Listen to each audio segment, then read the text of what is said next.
But preference obviously ఆయన career కి because ఆయన చాలా బిజీ డాక్టర్ కాబట్టి. కెరియర్ ఆయనది he's the #1 doctor in that area. అబ్బో full he's very this thing ఆయన he's busy but he'll never show that. ఆయన చూస్తే డాక్టర్ లాగానే అనిపించారు. he'll come and be like okay వచ్చేసాను నేను, is there any plan, ఏదైనా రీల్ తీయాలా, ఏదైనా ఫొటోస్ షూట్ ఉందా, he'll ask me. ఓ లేదా, ఓకే అయితే రిలాక్స్ అయిపోవచ్చా, ఓకే అంటే హీఈస్ సో ఇన్వాల్వ్డ్. నేను చేసేది కూడా ఆయనకి ఇంపార్టెంటే, పిల్లలు చేసేది కూడా ఇంపార్టెంటే. పిల్లలు నాకు పలానా మూవీకి వెళ్ళాలని ఉందంటే తీసుకెళ్తారు వెంటనే.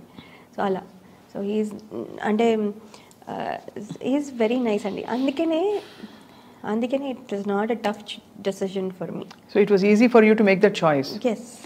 కానీ మా వరకు ప్రేక్షకుల వరకు ఎలా ఉంటుందంటే, అమెరికాలో అందరికీ తెలిసిన విషయం ఒకటి, నేను కూడా అక్కడ కొంతకాలం ఉండొచ్చాను కాబట్టి అయినో, ఎంత సెటిల్డ్గా వెల్ ఆఫ్గా ఉన్నా మన గిన్నెలు మనమే కడుక్కోవాలి.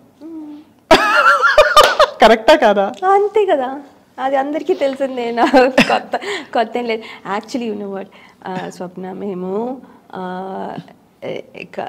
దిగాను ఫ్లైట్, దాని కస్టమ్స్ దగ్గర నించున్నాను. అండ్ దెన్ వాళ్ళు ఫింగర్ ప్రింటింగ్కి పెట్టమంటే ఫింగర్ ప్రింటింగ్కి పెడుతున్నాను, అదేమో డ్రైగా ఉంది నా హ్యాండ్స్. సో ఫింగర్ ప్రింటింగ్ సరిగా క్యాప్చర్ చేయట్లేదు. అది ఇదంతా 2006లో. ఇది ఇప్పుడు జస్ట్ నేను 2 weeks బ్యాక్ వచ్చాను కదా అప్పుడు. దెన్ అతను అన్నాడు, ఓ మీది డ్రైగా ఉన్నాయి, శానిటైజర్ వేసుకోండి అన్నారు. వేసుకుని మళ్ళీ పెడితే చాలాసేపు అలా కుస్తీ పడిన తర్వాత ఫైనల్లీ 15 minutes తర్వాత అది అయిన తర్వాత అతను, ఎందుకు మీ హ్యాండ్స్ అంత డ్రైగా ఉన్నాయి అన్న. ఏమో అండి డ్రైగా ఉంటాయి నా హ్యాండ్స్ అంటే. ఏంటి అక్కడ గిన్నెలు బాగా తోముతారా మీరు నడుతున్నారు? How do you know? కానీ గ్లౌజ్ వేసుకుని తోగుతాను, అది వేరే విషయం. ఎంత కేర్ తీసుకున్నా అంటే సో అంత మరి కూర్చొని ఉండలేం కదా. ఇంటి పని అన్నప్పుడు you have to obviously, and మన ఇల్లు అన్నప్పుడు ఉంటుంది. బట్ అంటే I'm just thinking about, because dance ముద్రలు పెట్టి మంచి హీరోయిన్గా నెయిల్ పాలిష్ వేయి, ఇంకా పెడిక్యూర్ చేయి, ఆ ప్లేస్ నుంచి మనం ఎంత ఇష్టపడి వెళ్ళినా you went to a place of a lot of work, physical work. Probably ఇంత పబ్లిక్ అప్లాజ్ ఉండదు అక్కడ ఆ స్పేస్లో. ఇంటికి మీరు పరిమితం అయిపోతారు, అందరూ చేసేస్తున్నారు, మనం అయ్యో ఆగిపోయామనే ఫీలింగ్ ఉంటుంది. వీటన్నిటిని ఎలా డీల్ చేస్తారు లయ? ఇట్స్ డిఫికల్ట్ అండి. ఇట్స్ బిగినింగ్లో చాలా డిఫికల్ట్గా ఉండేది, తర్వాత ఇంకా అలవాటు అయిపోయింది. తర్వాత ఒక రకంగా నాకు ఆ ఇండిపెండెంట్గా ఉండడం ఎంజాయ్ చేస్తున్నా. అంటే నేను నా పనులు నేనే చేసుకోవడం, ఎవరి మీద డిపెండ్ అవ్వకుండా. ఇప్పుడు మా డ్రైవర్ రాలేదు, టైంకి రాలేదు అంటే నేను అరవక్కర్లేదు. కరెక్ట్. అలాంటి లేదు, నేనే డ్రైవ్ చేసుకున్న థింగ్స్ తెచ్చుకోవచ్చు. ఇలాంటివన్నీ అంటే this is just an example. కానీ అలాంటి ఇండిపెండెంట్గా ఉండే ఇది కూడా చాలా నచ్చింది నాకు. తెలుగు వారందరూ ఖుషి అయిపోతారు, మిమ్మల్ని చూసి సంతోషపడిపోతుంటారా? పడతారు. గుర్తుపడతారా గ్రాసరీ స్టోర్కి వెళ్ళినప్పుడు? కొంతమంది, ఎక్కువ మంది గుర్తుపట్టరు. పెద్ద అంటే చూస్తారు అంటే ఎక్స్పెక్ట్ చేయరు అనుకుంటాను. పెద్ద ఎవరో ఇండియన్స్ అని అనుకునే లోపల వెళ్ళిపోతాము. సో పెద్ద గుర్తుపట్టరు. కానీ ఫంక్షన్లకి అన్నీ వెళ్తే, మన లోకల్ ఈవెంట్స్కి అన్నీ వెళ్తే అవును అప్పుడు గుర్తుపడతారు. ఏమంటారు గుర్తుపట్టి?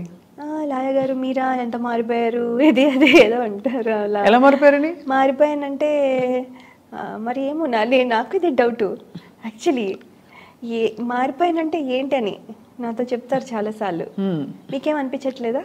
మీరు ఇంచుమించు అలాగే ఉన్నారు నాకైతే. కొంచెం అంటే అదే కొంచెం దగ్గు ఉందని కొంచెం సోబర్గా సాఫ్ట్గా ఉన్నారు తప్ప, లేకపోతే అప్పుడు కూడా అలాగే ఉన్నారు. నేను అదే బట్ టీవీ 9లో ఉన్నప్పుడు నేను చూశాను కదా, అది కొంచెం ఆనెస్ట్గా చెప్పాలంటే అబద్ధాలు చెప్పను, అందులో కెమెరా ఉంది కాబట్టి కొంచెం కళ్ళలో దిగులు కనిపిస్తుంది. ఇద్దరు మీ వారినైనా మిస్ అవుతున్నారు పిల్లలనైనా, లేదా అమ్మ వాళ్ళని మిస్ అయిన దిగులంతా ఇప్పుడు బయటకు వస్తుంది. కానీ అదేం కాదు, I think I'm little sick, అంతకంటే ఏం లేదు, తప్ప ఇంకేం లేదు. But otherwise I mean Laya సిటీకి వచ్చారనగానే ఎవ్రీబడి వాజ్ వెరీ హ్యాపీ. అది సో అలా కొనసాగిస్తూ life is going on. Number IT ఇంజనీర్గా బోర్ కదా పని? అంటే రోజు చేసేదే చేయాలంటే బోరే. బికాజ్ మీరేంటి డెవలపింగ్లో ఉన్నారా? డెవలపింగ్లో లేదు, అంటే application maintenance to whole thing. But you studied all of that ఇక్కడ, అక్కడ చదివారా? ఇక్కడ ఎంసీఏ చేశాను. అంటే ఇంజనీరింగ్ డిస్కంటిన్యూ చేసి బికాజ్ అటెండెన్స్ ఇవ్వలే. సో దెన్ ఇగ్నోలో బీసీఏ చేసా, తర్వాత ఎంసీఏ చేసా. ఎంసీఏ కూడా 2006లోనే అయింది. నా పెళ్ళి ముందు జస్ట్ 2-3 వీక్స్ ముందే నా ఫైనల్ ఎగ్జామ్ అయింది ఎంసీఏ కూడా. బట్ ఎంసీఏతో మంచి అయితే ప్లేస్మెంట్ అయితే వచ్చింది. అంటే ఇట్ టుక్ టైం, ఎందుకంటే గ్యాప్ తీసేసుకున్నాను. వెంటనే జాబ్లో జాయిన్ అయిపోతే బెటర్, కాకపోతే నేను కొంచెం గ్యాప్ తీసుకుని 2 కిడ్స్ పుట్టిన తర్వాత జాయిన్ అయ్యాను. సో వాళ్ళు అడుగుంటారు, what were you doing before I was an actress, I use to have so many fans అని చెప్పారా ఇంటర్వ్యూలో? నేను ఎప్పుడు చెప్పలేదు, కానీ ఈ కొత్త జాబ్లో, కొత్త కంపెనీలో జోబీ ఏవియేషన్లో పనిచేస్తాను నేను. అక్కడ వాళ్ళు ఇంట్రెస్టింగ్ ఫ్యాక్ట్స్ అబౌట్ యూ చెప్పండి అని ఒకటి ఇస్తే, అప్పుడు I'm award winning actress in India and have worked in many Tollywood movies అని రాశాను అనమాట. అదేమో వాళ్ళు హైలైట్ చేసి పిన్ పెట్టి అందరికీ అంటే బ్రాడ్కాస్ట్ చేశారనమాట హోల్ కంపెనీకి. సో అందరూ వాళ్ళెవరో హాఫ్ కాదు అసలు, వాళ్ళెవరో మన టీం మెంబర్స్ తప్ప నాకు మిగతా వాళ్ళు ఎవరు తెలియదు కదా. వాళ్ళందరూ కూడా జనరల్గా అందరూ వచ్చి, oh congratulations, now you're working with an actress, we have an actress in our company అనుకుంటూ వాళ్ళు they send messages and all. So బాగుంటుంది, they are all cool. Yeah no, it's a tough thing because నేను always అంటే ఎంత లేదన్నా కూడా అంత energy ఉన్నప్పుడు మనం బేసిక్గా ఒక ప్యాటర్న్ ఆఫ్ లైఫ్ మనకి చేయాలి కాబట్టి కొన్ని అంటే మనం ఇష్టపడి ఒప్పించుకుని చేసుకుంటాం, పెళ్లి చేసుకోవాలి, పిల్లల్ని కనాలి. But actually if you look at the other side, award winning actress ఇంకా ఎంత పొటెన్షియల్ మిగిలిపోయిందో. ఈ ఇయర్స్ని నేను ఇక్కడ పెట్టాను, ఇక్కడ తక్కువని కాదు, but I'm saying just a matter of choice and priority. ఆ క్వశ్చన్ ప్రతి వాళ్ళకే వస్తుంది, మీ ప్లేస్లో ఉన్న వాళ్ళకి. నేను మీ ప్లేస్లో ఉన్న అలాగే వచ్చేది. సో ఎప్పుడైనా ఆలోచిస్తుంటారా డీప్గా అది? అంటే ఎక్కువ ఆలోచించలేదు, అంటే అప్పుడప్పుడు వస్తుంది. అంటే మనం ఉండుంటే ఫిల్మ్ ఫీల్డ్లో ఉండుంటే ఆ సినిమా చేసి ఉండేవాళ్ళమేమో. సినిమాలో మిస్ అవ్వమని కాదు, sorry I cut your flow, చెప్పండి. నో అది మిస్ అవుతామని కాదు, అంటే ఉంటే చాయిస్లో నేను కూడా ఉంటానేమో ఈ క్యారెక్టర్కి అని అనిపించేది. అలా ఉండుంటే ఈ సినిమాకి ఆఫర్ వచ్చి ఉంటే నేను చేసి ఉండదేమో, అంటే ఆ ఛాన్సెస్ ఉన్నాయి కదా, నేను లేకపోతే ఛాన్సెస్ లేవు. సో అలా అనిపించేది అంతే. బట్ ఏం లేదు, ఎవరు చేసినా I'm still happy, I enjoy the movie అన్నీ ఉంది. కానీ మనకి అప్పుడప్పుడు అనిపిస్తుంది ఇది నేను చేస్తుంటే బాగుండేదేమో అని. మనం లేం కదా, ఏం చేస్తాము, మరి ఏం చేయలేము కదా అనుకునేదాన్ని మళ్ళీ. సో పెళ్ళికి ముందు మీ వారు ఎవరైనా చెప్పారా, యువర్ బిజీ యాక్టర్ కదా, మరి ఇది వదులుకొని వస్తున్నావు, నువ్వు యాక్ట్ చేయకూడదు, లేదు కొన్నేళ్ళాక చేయొచ్చు, ఇలా ఏమైనా మాట్లాడుకున్నారా? లేదు అదేం చెప్పలేదు. యాక్చువల్లీ మానేమని అయితే ఏమి చెప్పలేదు ఎప్పుడు, ఇది చేయకూడదు అదేం చేయొచ్చు అని.